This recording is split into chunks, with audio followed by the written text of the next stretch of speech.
इस चाय को मत पीना, इसमें जहर मिला हुआ है। क्या? क्या हुआ भैया, आपने कुछ कहा अभी?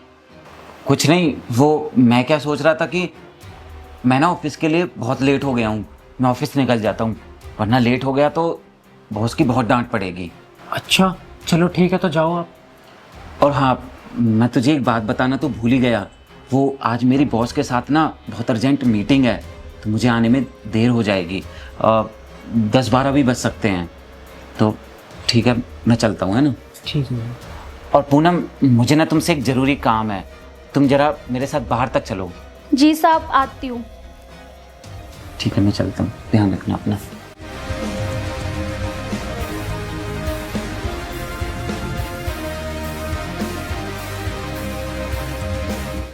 विकास, दीपक तेरे साथ ही है ना? ठीक है, भैया ऑफिस चले गए हैं, तुम दोनों ऐसा करो जल्दी से घर आ जाओ।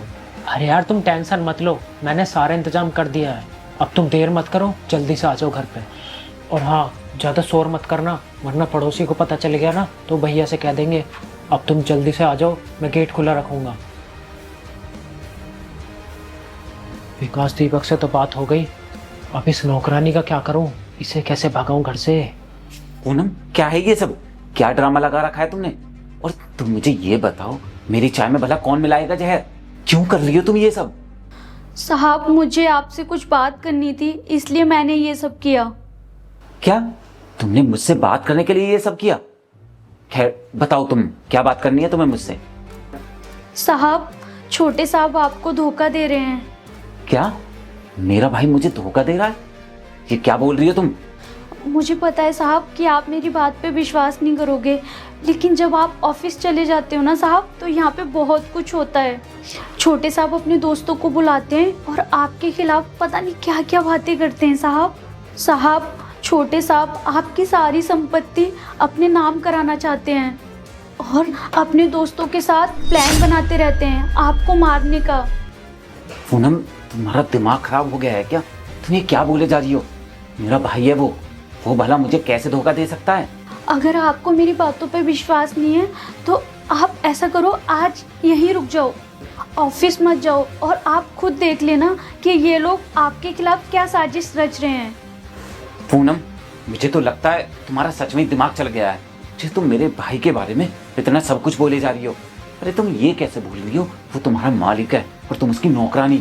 तुम भला उसके लिए इतना उल्टा सीधा कैसे बोल सकती हो? पता नहीं तुम्हें खुद भी आइडिया है तुम उसके लिए क्या क्या नाप शनाप बोले जा रही हो। और मैं तो बिल्कुल नहीं मान सकता कि मेरा भाई मुझे धोखा दे सकता है, मेरे साथ ऐसा सब कुछ कर सकता है। मैं बिल्कुल नहीं मान सकता। साहब, मुझे पता है कि वो आपका सगा भाई है, आप खुद सोचो मैं उनके बारे में ऐसा क्यों बोलूंगी? जो मैंने अपनी आंखों से देखा है बस मैं आपको वही सब बता रही हूँ। उनके दोस्त आते हैं और दारू पीते हैं और आपके खिलाफ उनको बहुत भड़काते हैं। साहब, मेरा यकीन कीजिए, आपकी जान को खतरा है। अगर आपको मेरी बात पे विश्वास नहीं है ना, तो मैं कह रही हूँ ना आपसे कि आज ऑफिस मत जाइए, आप खुद देख लीजिए। अगर आपको मेरी बात झूठी निकले, आप मुझे काम से निकाल देना, मुझे कोई दिक्कत नहीं है। पूनम, तुम इतने सालों से हमारे यहाँ पर काम कर रही हो, बस इसीलिए मैं तुम्हारी बात को एक बार मान लेता हूँ। पर तुम याद रखना, अगर तुम्हारी बात में जरा सा भी झूठ निकला ना तो मैं छोड़ूंगा नहीं तुम्हें, समझी तुम? मैं नौकरी से निकाल दूंगा तुम्हें और सबके सामने बेइज्जती करूंगा तुम्हारी, वो अलग, समझी तुम? ठीक है साहब, आज आप ऑफिस मत जाइए, यहीं पे रहिए। ठीक है, तुम चुपचाप यहीं काम करते रहना और मैं नीचे जाकर उनका इंतजार करता हूँ, ठीक है? ठीक है साहब, मैं आपको कॉल करके बुला लूंगी।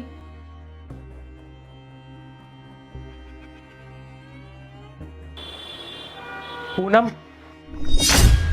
लो ये कुछ सामान है, बाजार से लेकर आ जाओ। साहब, मैं घर का सामान बाद में ले आऊंगी, अभी घर का बहुत सारा काम पड़ा है, पहले मैं वो निपटा लेती हूँ। काम निपटने के बाद मैं खुद चली जाऊंगी। अरे काम बाद में कर लेना, ये सामान बहुत जरूरी है, तुम पहले इसे लेकर आओ। ठीक है साहब। ठीक है, जल्दी जाओ।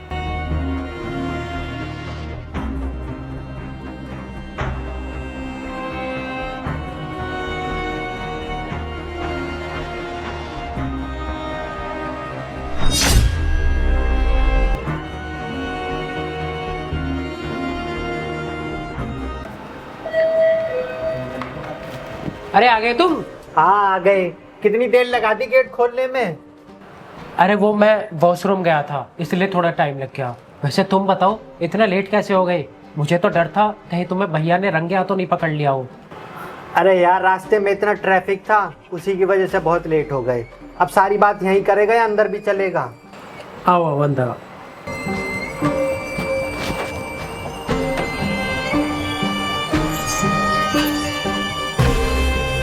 छोटे साहब के दोस्त आ गए। ऐसा करती हूँ, बड़े साहब को फोन करके बता देती हूँ। साहब, छोटे साहब के दोस्त आ गए हैं, आप जल्दी से आ जाइए। ठीक है साहब, आ जाइए।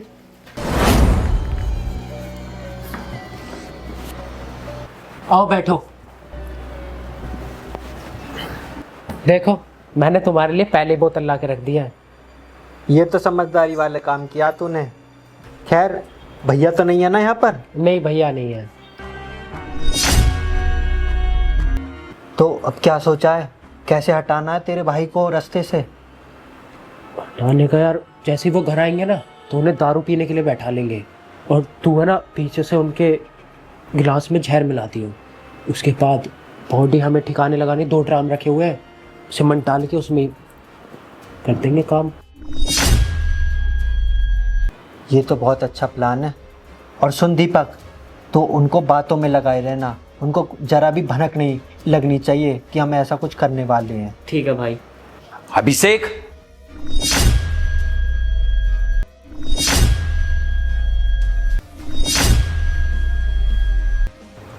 अरे आ गए आप भैया? अच्छा हुआ आप आ गए, हम कब से आपका इंतजार कर रहे थे। क्या चल रहा है ये सब? और कौन है ये लोग? कौन? ये मेरे दोस्त है। हमने सोचा आज साथ मिलके पार्टी करेंगे तो तब से हम आपका इंतजार कर रहे थे। आइए भैया बैठिए ना। बंद कर अपना ये झूठा ड्रामा। मुझे तेरी सारी सच्चाई पता चल चुकी है और उसके बावजूद तू मेरे सामने ये झूठा ड्रामा कर रहा है। तुझे क्या लगता है मुझे मालूम नहीं है कि तू इनके साथ बैठकर क्या प्लानिंग कर रहा था? तू इनके साथ बैठकर मुझे मारने की तैयारी कर रहा था ना, ताकि मेरी सारी प्रॉपर्टी तेरे नाम आ जाए। भैया आप ये क्या कह रहे हो? ऐसा कुछ भी नहीं है। मैं भला आपके साथ ऐसा क्यों करूंगा? आपको जरूर कोई गलत फहमी हुई है। अरे तुझे जरा सी भी शर्म नहीं आई कि तू पैसों के लालच में इतना गिर गया? अपने सगे अपने बड़े भाई के साथ इतनी गंदी हरकत करने की सोच रहा है, मारने की सोच रहा है तू मुझे। अरे वो तो अच्छा हुआ मुझे आज वक्त पर पता चल गया, वरना तुम लोग तो आज मुझे जिंदा ही नहीं छोड़ते। पर भैया इस सब के बारे में आपको कैसे पता चला? मुझे कैसे पता चला? अरे तेरे जैसा भाई होने से तो अच्छा है पूनम जैसी नौकरानी हो। उसी ने मुझे सब कुछ बताया। उसने मुझे बताया कि तू मेरे ऑफिस जाने के बाद अपने इन आवारा दोस्तों को घर पर बुलाता है, इनके साथ दारू पार्टी करता है, सट्टा लगाता है और इसकी वजह से तेरे ऊपर कर्जा हो गया है। और उसी कर्जे को उतारने के लिए जब तेरे पास पैसे नहीं बचे तो तूने सोचा क्यों ना मैं भैया की प्रॉपर्टी को हथिया लूं। पर मेरी प्रॉपर्टी कैसे हथिया सकता है? जब तक मैं जिंदा हूं ये तो पॉसिबल हो ही नहीं सकता। और इसीलिए तेरे इन आवारा दोस्तों ने तुझे आइडिया दिया कि अगर तू अपने भैया की जान ले ले तो उसके मरने के बाद तेरे भाई की सारी प्रॉपर्टी तेरे नाम आ जाएगी। और इसीलिए तू अपने दोस्तों के साथ मिलकर मेरी जान लेना चाहता है। अरे नीच, तुझे शर्म नहीं आई अपने बड़े भाई के लिए ये सब सोचते हुए? अरे मैं तुझे बचपन से समझाता आया हूँ, कुछ नहीं रखा सट्टाबाजी करने में। बचपन में तू कंचे खेलता था, फिर ताश खेलता था और इन्हीं तरीकों से तू पैसे कमाता था। पर अब तुझे इस चीज की लत लग चुकी है। तुझे लगता है सिर्फ यही तरीका है अमीर बनने का, पर मेरे भाई सिर्फ यही तरीका नहीं है अमीर बनने का। अगर तुम्हें अमीर बनना है, बहुत सारा पैसा कमाना है तो उसके लिए मेहनत करो, स्किल सीखो, काम करो, उससे भी पैसा कमाए जा सकते हैं। जरूरी नहीं है पैसे कमाने के लिए तुझे ये सब करने की जरूरत है। पर तू खुद को देख, तू किस हद तक गिर चुका है। आज तुझे इस सट्टाबाजी ने अपने भाई की जान लेने के लिए मजबूर कर दिया। अरे वो तो भला हो पूनम का जो उसने मुझे सारी बात बता दी, वरना आज तू तो मुझे छोड़ता ही नहीं। अरे अगर तुझे पैसा ही चाहिए था तो तू मुझे बताता ना, मैं तेरा बड़ा भाई हूं, मैं तेरी मदद करता। पर तूने मुझे बताया नहीं, तूने मेरी जान लेने की कोशिश करी और तेरी ये गलती अब मैं कभी माफ नहीं करूंगा। अभी तू देख, मैं पुलिस को फोन करके बुलाता हूं और तुझे और तेरे इन दोस्तों को जेल करवाऊंगा। फिर देखता हूं कितनी सट्टाबाजी करता है तू। मैंने तो तुझे पहले ही समझाया था, सट्टाबाजी और ये ऐसे दोस्त, ये सब हमेशा गलत रास्ते पर ही लेकर जाते हैं। पर तूने मेरी बात नहीं मानी, नहीं समझा अपने बड़े भाई की बात को। और आज देख तू किस हद तक गिर चुका है। तू सट्टेबाजी में, पैसों के लालच में इतना अंधा हो चुका है, तू किसी की जान लेने के बारे में सोच रहा है। अरे तू अपना और पराया सब कुछ भूल चुका है। और ये सब तुझे पता है किसकी वजह से? तेरे इन आवारा दोस्तों की वजह से है। अरे मैंने तुझे कितना समझाया था, ऐसे आवारा दोस्तों के साथ रहना बंद कर दे, आवारा लड़कों की संगति अच्छी नहीं होती। और देख तू आज इन्होंने तुझे क्या बना दिया है। तू अपने ही भाई की जान लेने पर तुला है, और भाई से सगा कोई नहीं होता इस दुनिया में। तूने ये क्यों नहीं सोचा, अगर तू मुझे बता देता तो मैं तेरी मदद करता, तुझे इस बुरे जाल से निकाल लेता। पर तूने मुझ पर भरोसा नहीं किया, अपने भाई पर भरोसा नहीं किया, और अपने ऐसे आवारा दोस्तों पर भरोसा किया। अब देख ले इनकी संगति का क्या असर आ गया है तेरे ऊपर। खैर अब तुझे समझाने का कोई फायदा नहीं है, क्योंकि अब तुझे सुधारा ही नहीं जा सकता है। तुझे तो सिर्फ पुलिस सुधार सकती है, और अभी मैं पुलिस को कॉल करके बुलाता हूँ, फिर देखना वो तेरे साथ क्या करती है। अरे नहीं भैया, आप ये क्या कर रहे हो? पुलिस को कॉल मत करो। हेलो सर, मेरा भाई अपने दोस्तों के साथ मुझे मारने की प्लानिंग कर रहा है। आप प्लीज जल्दी से आ जाइए सर, प्लीज जल्दी से आ जाइए, वरना ये लोग मुझे नहीं छोड़ेंगे। ठीक है सर, जल्दी आ जाइए। भैया प्लीज मुझे माफ कर दो, मुझे पुलिस से मत पकड़वाओ, मुझे जेल जाने से बहुत डर लगता है। मैंने नासमझी में ये सब करने के लिए सोच लिया, लेकिन आप प्लीज मुझे माफ कर दो, आगे से मैं ऐसा कभी नहीं करूँगा। प्लीज भैया, हूँ तो मैं आपका छोटा भाई ही, अपना छोटा भाई समझ के माफ कर दो। माफी? अरे तेरी गलती माफी के लायक नहीं है, बल्कि सजा के लायक है। तूने जो गलती की है ना, उसके लिए तो तुझे सजा ही मिलनी चाहिए। भैया मेरी बात तो सुनो। अरे मैंने तुझसे कहा ना, मुझे तेरी अब कोई बात नहीं सुननी है। मैं आपका छोटा भाई हूँ। अरे अगर आज पूनम मुझे नहीं बताती तू तो मुझे जिंदा ही नहीं छोड़ता। अब किस बात की माफी मांग रहा है तू मुझसे? प्लीज भैया, प्लीज मुझे माफ कर दो, आगे से मैं ऐसा कभी नहीं करूंगा। देख मुझे अब तेरी शकल भी नहीं देखनी है, और ना ही मैं तुझसे जेल में मिलने आऊंगा कभी भी, ठीक है ना? तूने अपने इन दोस्तों पर भरोसा किया है ना, इन्हीं से लड़वा लेना तो अपना केस, और तेरे साथ ये भी जेल में रहेंगे। देखता हूँ तुम लोग अब कब तक सट्टाबाजी करते हो। भैया मेरी बात तो सुनो, मैं आपका छोटा भाई हूँ, प्लीज मेरी बात सुनो, मुझे माफ कर दो, मैं आगे से कभी ऐसा कुछ नहीं करूंगा। अरे मुझे अब तेरी कोई भी बात नहीं सुननी है, अभी के अभी निकल जा मेरी नजरों के सामने से। भले ही तू मेरा भाई है, लेकिन तूने जो गुनाह किया है ना, उसकी कोई माफी नहीं है इस दुनिया में। चल निकल अभी के अभी।